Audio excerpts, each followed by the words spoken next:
আসসালামু আলাইকুম রহমতুল্লাহি ওয়া বারাকাতুহু। ওয়েলকাম গার্মেন্টস ট্রেনিং অ্যান্ড স্কিলের পক্ষ থেকে। আজকে আমরা ইফিসিয়েন্সি কিভাবে বের করে সে বিষয়ে আলোচনা করব। What is efficiency? দক্ষতা কি বা ইফিসিয়েন্সি কি?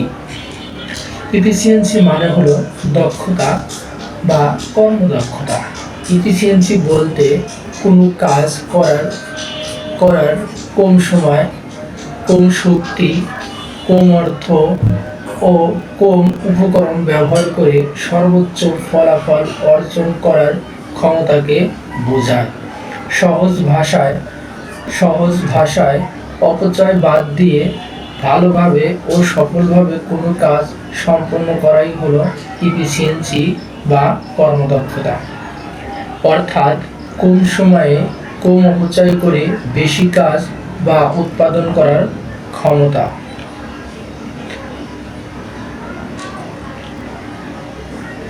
উদাহরণ ধরা যাক, স্যাম আর অ্যাসেম্বলি দুটো সেমই কথা। স্যাম 4.80 মিনিট, প্রতিটি টি শার্ট তৈরি করতে 4.80 মিনিট সময় লাগে। ধরা যাক কর্মীর সংখ্যা 40 জন, কাজের সময় 8 ঘন্টা। 8 ইন্টু 60 সমান 480 মিনিট। এই 60 হচ্ছে মিনিট। উৎপাদন ধরা যাক ওই দিনকের উৎপাদন 3000 পিস। ইফিসিয়েন্সির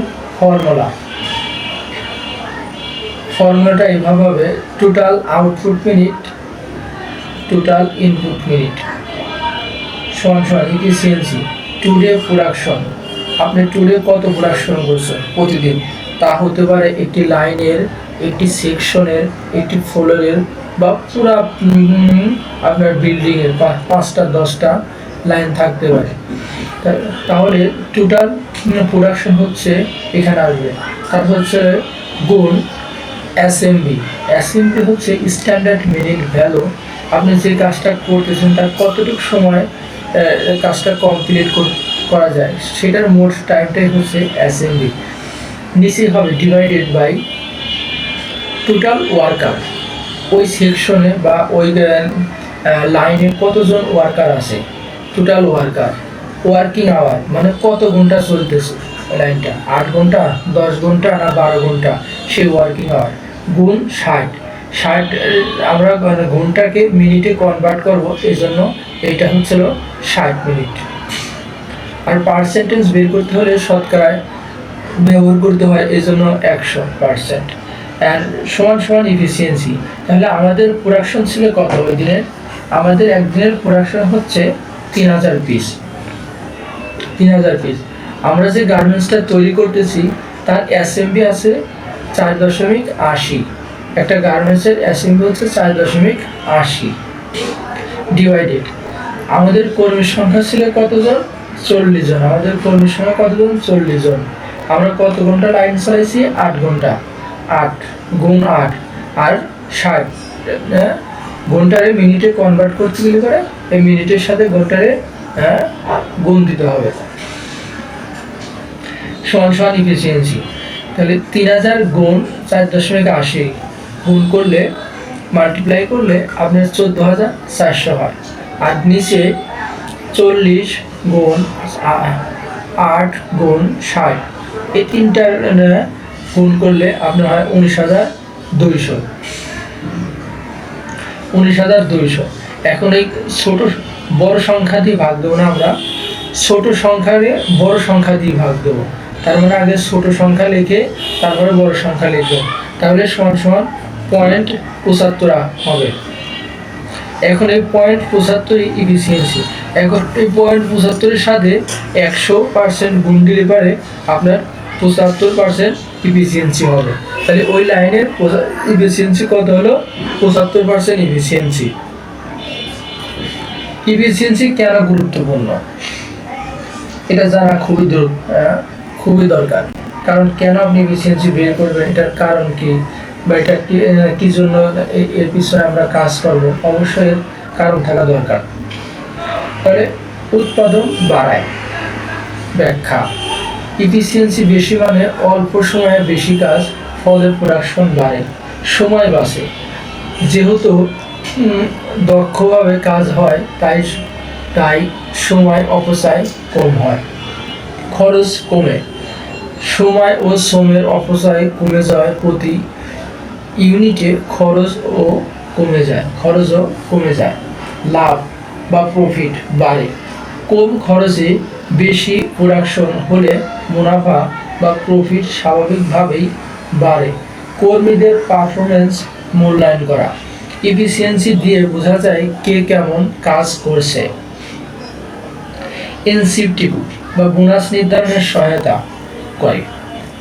কর্মীদের বোনাস বা ইনসেন্টিভ এফিসিয়েন্সির ভিত্তিতে নির্ধারিত হয়। পরিকল্পনা ও টার্গেট সেট আপ করা সহজ হয়। ভবিষ্যতে প্রোডাকশন প্ল্যানিং এবং টার্গেট নির্ধারণ করার জন্য সহজ হয়। ক্লায়েন্টের সময় মতন ডেলিভারি নিশ্চিত করে। এফিসিয়েন্সি থাকলে নির্দিষ্ট সময়ের মধ্যে অর্ডার ডেলিভারি সম্ভব হয়। ওয়েস্ট অপচয় কমে, সময়, কাঁচামাল, শ্রম সব কিছুই কম অপচয় হয়। 10 নম্বর হচ্ছে প্রতিযোগিতায় টিকে থাকা যায়। দক্ষতা না থাকলে প্রতিযোগী প্রতিষ্ঠান সহজেই এগিয়ে যাবে। এফিসিয়েন্সি বাড়ানোর উপায়, 4টি উপায়ে আপনি এফিসিয়েন্সি বাড়াতে পারবেন। 1. Operator training, 2. Line balancing, 3. Machine maintenance, 4. Wastage কমানো।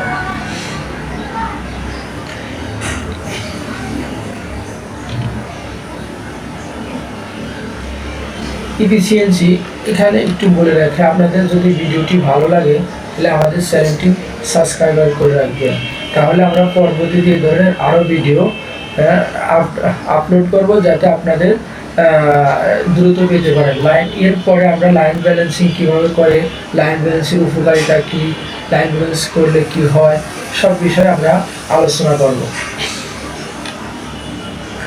এফিসিয়েন্সি দক্ষতা বাড়ানোর 10টি আরও কার্যকর উপায়। সঠিক প্রশিক্ষণ বা প্রপার ট্রেনিং, অপারেটরদের কাজের সঠিক পদ্ধতি শেখাতে হবে। ট্রেনিং থাকলে ভুল কম হয়, সময়ও বাঁচে। 2 নম্বর, সঠিক মেশিন সেট আপ। মেশিনটা যদি আপনার সঠিকভাবে সেট আপ করা হয় ফেব্রিক অনুযায়ী বা সুতার যে টেনশন অনুযায়ী সঠিকভাবে মেশিনটা সেট আপ করা যায়, তাহলে মেশিনের ব্রেকডাউন টাইমটা কমে যায় এবং মেশিনটার সার্ভিস নষ্ট হওয়ার প্রবণতা খুবই কম থাকে। মেশিন যদি সঠিকভাবে কাজ না করে সময় নষ্ট হয়। নিয়মিত মেশিন সার্ভিস ও ওয়েলিং চেক করতে হবে। লাইন ব্যালেন্সিং, প্রতিটি অপারেটরের কাজের পরিমাণ সমানভাবে ভাগ করতে হবে।